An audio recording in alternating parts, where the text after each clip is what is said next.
On July 17, 1864, a telegram arrived at the headquarters of General Joseph E. Johnston, and with it, the end of his command. Jefferson Davis had run out of patience. Johnston had spent weeks pulling the Army of Tennessee back through the Georgia heat, trading dirt for time, ceding ground that Davis considered indefensible to cede, all in service of a strategy that Johnston believed was the only realistic one available. Wear Sherman down, protect the Army, wait for Northern political will to break under the accumulated weight of its own casualties. It was not a glamorous strategy. It was also, in the judgment of most military historians who have studied it, a reasonable one. Davis replaced Johnston with John Bell Hood, and the calculus of Atlanta's survival changed overnight. Hood was 33 years old, had attended West Point, and spent the war collecting wounds that should have killed him. At Gettysburg, he lost the effective use of his left arm to a piece of shrapnel that severed the nerves. At Chickamauga, 2 months later, a Minié ball took his right leg above the knee. By the time he received command of the Army of Tennessee, aides had to help him mount his horse and secure him to the saddle with leather straps so he would not fall. He led an army of roughly 60,000 men into one of the most consequential engagements of the Civil War, with his body held together by amputation and necessity. His courage was not in question. His strategic position, under the circumstances Davis had created for him, was almost impossible to navigate well. But Hood had something that pure courage cannot manufacture. He had fought against Sherman's forces long enough to know what they were. He had stood in the path of this particular machine, the logistical precision, the flanking instinct, the refusal to be drawn into the kind of frontal engagement that bled attacking armies dry, and he had come away from those encounters with a specific and unromantic understanding of what William Tecumseh Sherman intended to do to Atlanta. That understanding would define the weeks that followed.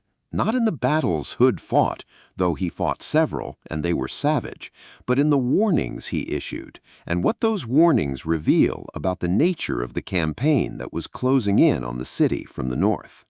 Sherman had arrived in the Western theater with a reputation as an unstable officer. There were people in the Northern press who openly questioned his fitness for command in 1861, who pointed to dispatches from Kentucky describing a man consumed by anxiety about Confederate forces he believed were massing against him.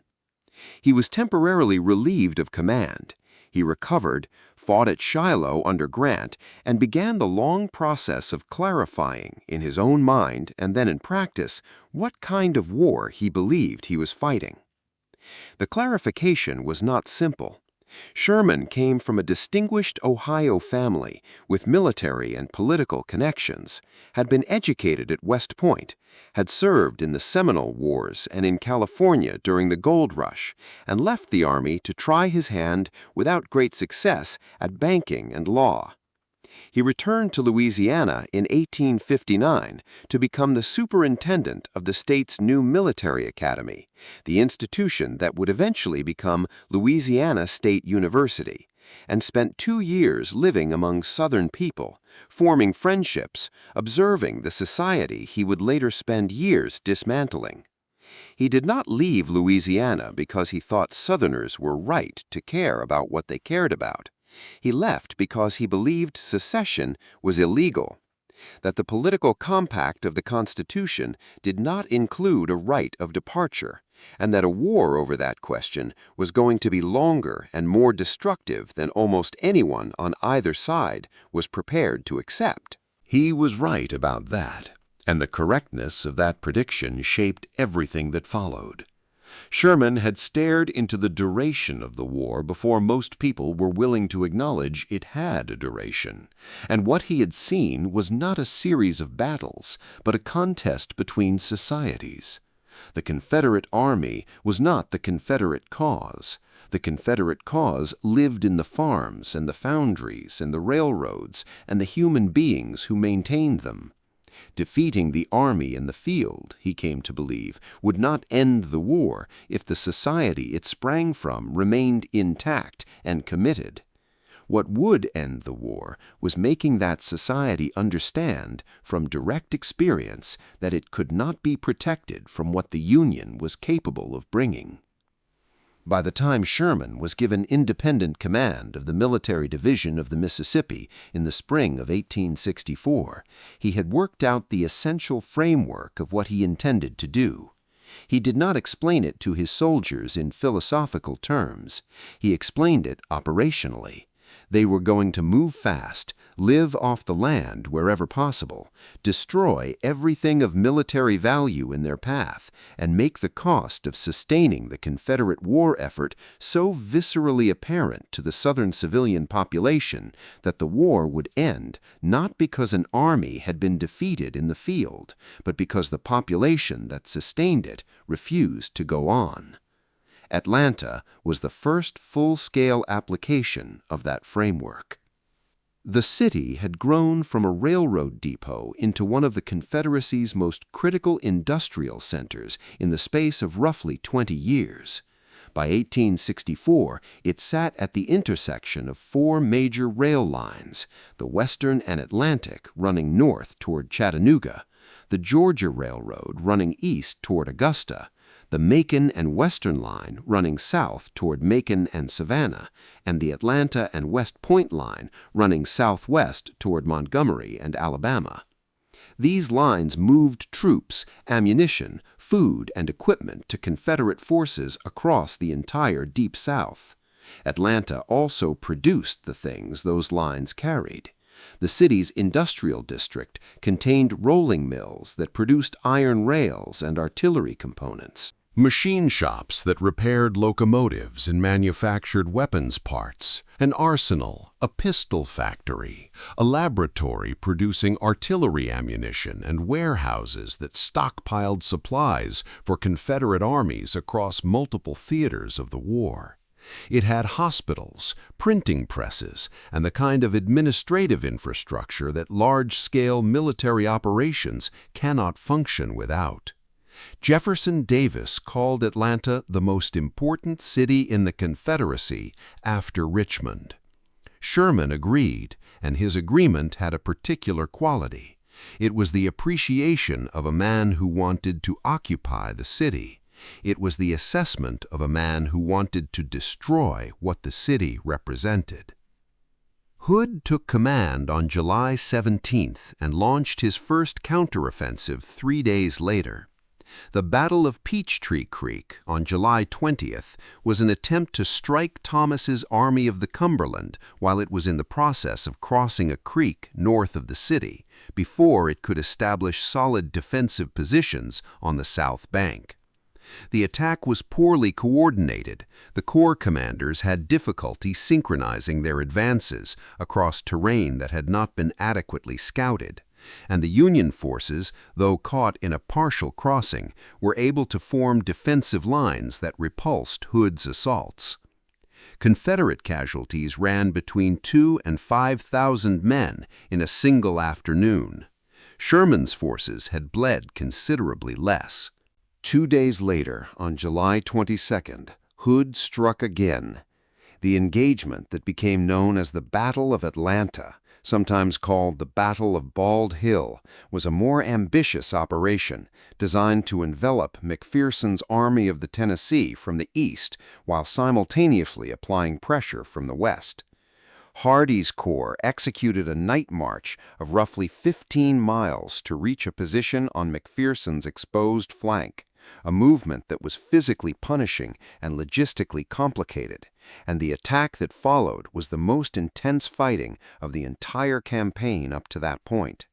Sherman himself was killed during the battle, shot from his horse while riding toward the front lines to assess the situation, the only Army commander to die in action during the Atlanta campaign.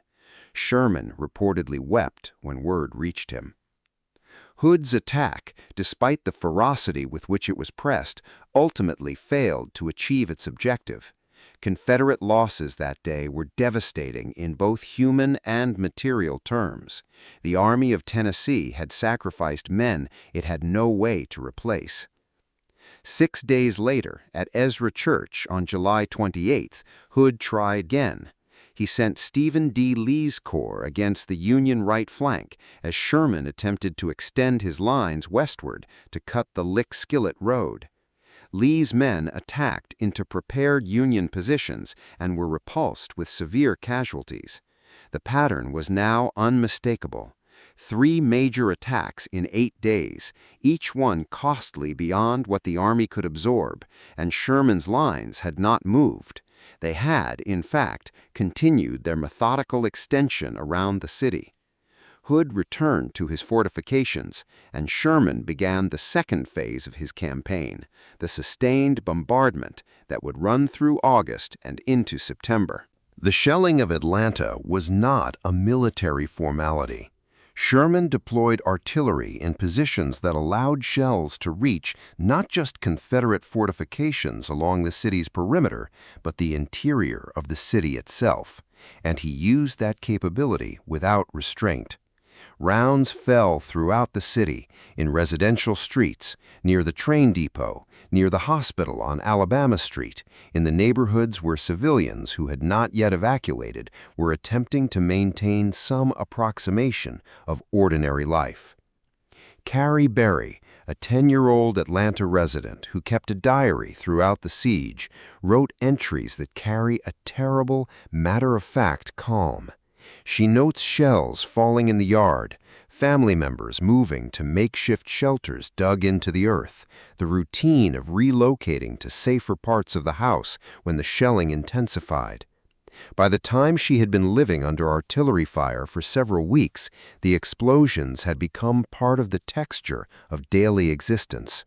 She wrote about them the way other children wrote about rain. This was not accidental. Sherman understood that sustained artillery fire on an inhabited city served multiple purposes simultaneously. It disrupted Confederate supply and communications within the city's limits. It created pressure on Hood's command, forcing him to divide attention between the military threat pressing from outside and the disorder building from within. And it demonstrated in the most direct possible terms that the Confederacy could not protect the people it claimed to be fighting for. Every shell that landed in a residential neighborhood without Confederate artillery being able to stop it was a data point in the argument Sherman was making about the futility of continued resistance. Hood saw what was happening and responded in the only way available to him. He began pressing Atlanta's civilian leadership to accelerate evacuation. His communications with Mayor James Calhoun in August 1864 were urgent and specific. He was not managing expectations or offering reassurances. He was telling the city's officials with as much directness as a military commander addressing civilian leadership could manage that what was coming could not be stopped and that the city's people needed to leave. He organized evacuation routes and offered what military resources he could to move civilians southward out of the killing ground he could see taking shape around him. The response was mixed. Many people had already left in the weeks since the campaign began. Many more departed in August as the bombardment intensified, and Hood's aggressive sorties had clearly failed to push Sherman back. But a substantial number remained, bound to the city by property, by poverty, by family obligation, by the deep human reluctance to accept that what they had built their lives around was about to be taken from them. They had heard warnings before. The Confederate military had been oscillating between alarms and reassurances since the campaign's opening engagements, and the psychological effect of that pattern was to make each individual warning feel like one in a sequence rather than a final one. Hood's warnings were the final ones. He knew it with the clarity of a man who had been fighting Sherman's army long enough to know there was no turn in the road that changed the destination. The people still in Atlanta either did not know it or could not bring themselves to accept it. Sherman's flanking maneuvers through the last weeks of August were aimed at severing Atlanta's remaining rail connections. By late August, he had extended his lines far enough to reach the Macon and Western Railroad at Jonesboro, and in the battles of August 31st and September 1st, his forces broke Hood's attempts to dislodge them from that position. With the last working rail line into Atlanta cut, the city was militarily indefensible. Hood ordered the destruction of Confederate war materials on the night of September 1st, massive explosions that set the Atlanta sky alight and were visible for 30 miles in every direction, and began the evacuation of what remained of his army southward toward Lovejoy's Station. The detonations that night have a particular character in the historical record.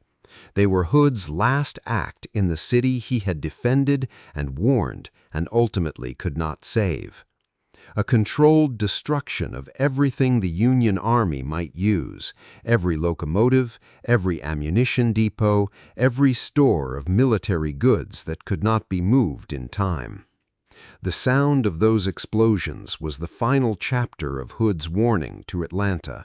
It was the moment when his assessment of the situation, that Sherman was coming with an intent that went beyond the conventional military objective of occupying a city, became undeniable to anyone still in the streets. Sherman rode into Atlanta on September 2nd.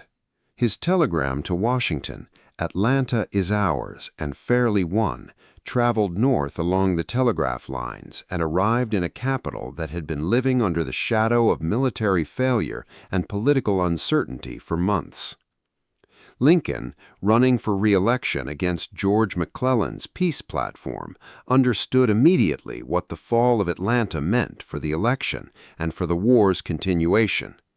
The Northern public had been told, with some justification, that the conflict was an endless drain of lives producing nothing decisive. Atlanta answered that narrative with a city in Union hands and a Confederate army retreating south in disorder. For approximately 6 weeks after taking Atlanta, Sherman used the city as a base while preparing for the next phase of his campaign, the March to the Sea, that would take his army 300 miles through the Georgia interior to Savannah. During that period, he also issued orders for the evacuation of Atlanta's remaining civilian population. Those who wished to go north could do so under Union escort. Those who wished to join Confederate-held territory could travel south. He also made clear that when his army departed Atlanta, it would not leave the city's military and industrial value intact. The letter exchange between Sherman and Hood in September 1864, occasioned by the evacuation order, has been quoted selectively for so long that the full texture of the argument tends to get lost. Hood wrote to Sherman calling the evacuation order a piece of studied and deliberate cruelty and accused him of violating the established customs of war. He was specific. The artillery had targeted civilians without military justification. The forced displacement of families served no legitimate military purpose, and the methods Sherman was employing reduced warfare to something that civilized nations had spent generations trying to prevent. Sherman's response was lengthy and unrepentant. He argued that the war had been chosen by Southern leaders, and those who chose it had forfeited the right to complain about its costs. He told Hood that he was not going to soften his methods or yield on the question of military necessity. And then he wrote the sentences that have been cited in military theory classrooms and war crimes tribunals alike for more than a century, that war is cruelty and you cannot refine it, and that the only mercy available in a long war is to prosecute it with enough force and speed that it ends before it consumes more of everything than a slower, more restrained campaign would. Hood read this and understood, if he had not already understood completely, that he and Sherman were arguing from different sets of premises about what war was permitted to be. Hood was working within a tradition, the tradition of limited warfare that the 19th century had inherited from European military theorists who built their professional ethics around the protection of civilian populations from direct military harm. It was a tradition that distinguished between armies and the societies that produced them, that held combatants responsible for the conduct of their forces toward non-combatants, that believed war could be terrible and still be bounded. Sherman was arguing that this tradition had been built for a kind of war that the American Civil War was not. This was not a dynastic conflict between professional armies serving sovereign states.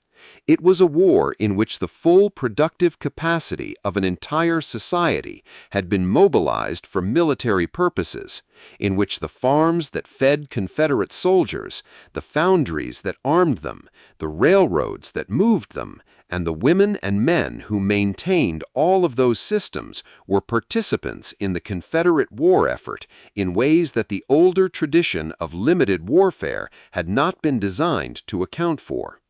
Sherman's conclusion was not that these people should be killed. He was explicit and consistent on that point.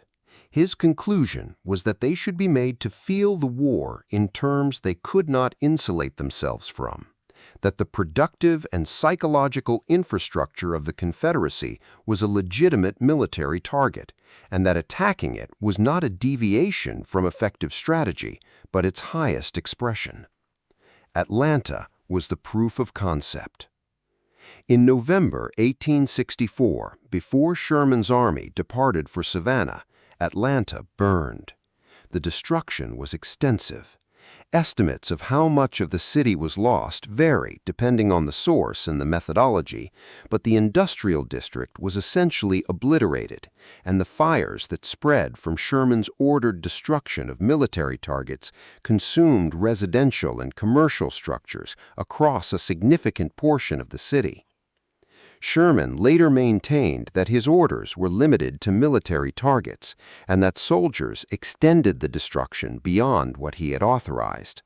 The accounts of those soldiers in letters and diaries suggest a more complicated picture. Men who had been fighting for months, who had watched comrades die in the trenches outside Atlanta, who understood, in whatever untheorized way soldiers understand these things, that they were burning a city that had been the symbol and the material support of everything they had been sent south to destroy. Whether the fires were ordered or permitted or simply not prevented, the result was the same. Hood was not present to see it. He had taken the Army of Tennessee north into Tennessee on the campaign that would end in the near annihilation of his army at Franklin and Nashville before the year was out. He would survive the war, resign his commission, and spend the rest of his life writing and arguing in defense of his decisions, a memoir, extensive correspondence, public addresses in which he tried to explain what he had done and why the outcome was not simply the result of his own failures. He writes about Atlanta with a quality that is difficult to name precisely, not regret, because regret implies a belief that different choices would have led to different outcomes, and Hood seems to have concluded that the outcome was largely fixed by the moment Davis gave him command of an army already on retreat and a city already under fire. Something closer to witness. He describes what happened as someone who saw it clearly from the beginning and could not change it.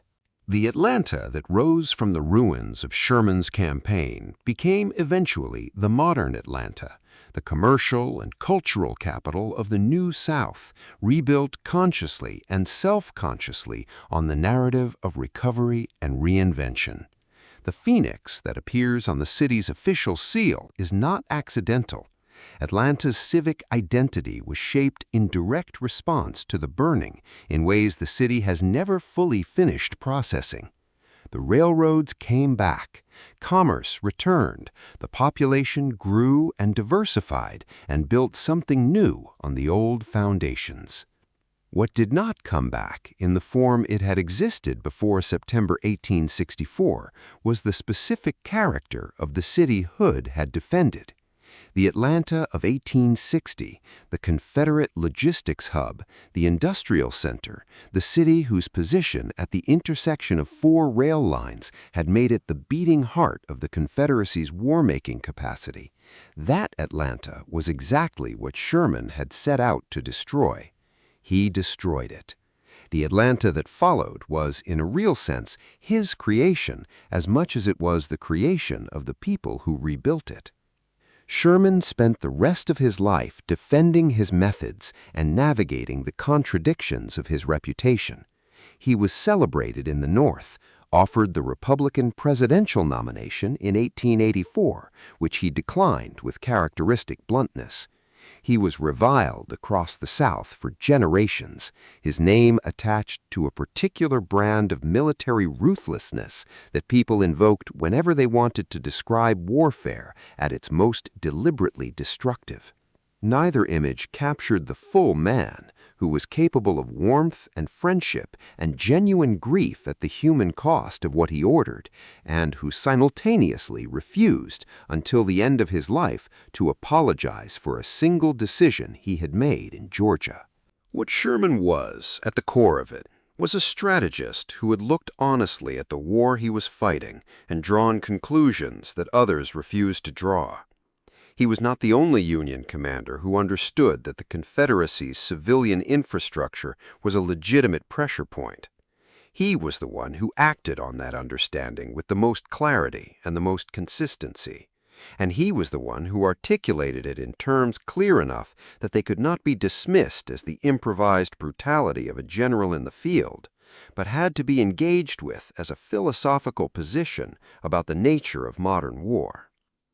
The debates his campaigns generated did not end in 1865. The deliberate targeting of civilian infrastructure, railroads, power grids, communication systems, agricultural supply chains, all of it descends in ways that are more direct than most people recognize from the conclusions Sherman reached in Georgia in 1864 and applied with such thoroughness that a 10-year-old girl in Atlanta eventually ran out of ways to describe the sound of artillery and simply wrote in her diary that it had become ordinary. That is the weight of what Hood was warning Atlanta about. Not just a military campaign, not just a general with a well-supplied army and a political mandate. He was warning about a new way of thinking about what war was permitted to do and who it was permitted to do it to.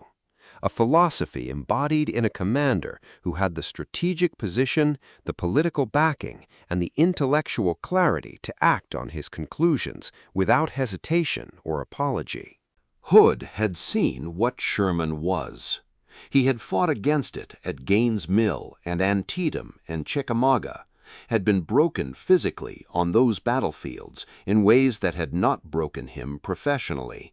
And when he stood in command of Atlanta with Sherman's forces closing in from multiple directions, he did the only honest thing available to him. He told the people of the city what was coming and urged them to get out of the path of it. Some did, some did not. And in November 1864, the fires answered the question of who had read the situation correctly. The shells that fell on Atlanta in the summer of 1864 fell on a city that had been warned they were coming by the one Confederate general who had earned the right to issue that warning through his own blood and his own clear-eyed understanding of the man who was sending them. Hood could not stop Sherman.